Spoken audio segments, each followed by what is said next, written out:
أول رد وتعليق من السعودية على ظهور مجسم الكعبة في موسم الرياض، وبالتحديد في عرض أزياء المصمم اللبناني إيلي صعب.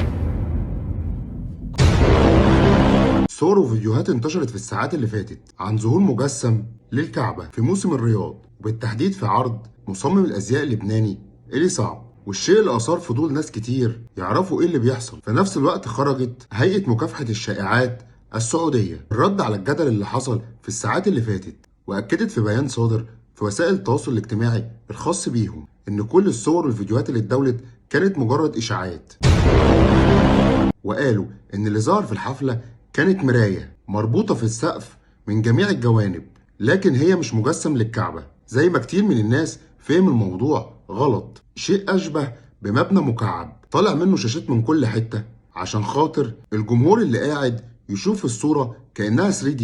وضربوا أمثلة كتير زي متجر أبل في نيويورك ومكعب برلين في ألمانيا. لم يخطر ببال أحد إن هي بتمثل الكعبة. متنساش تكتب لنا كومنت قبل ما تخرج من الفيديو، تحط لايك للفيديو وتشترك في القناة عشان يوصلك كل جديد.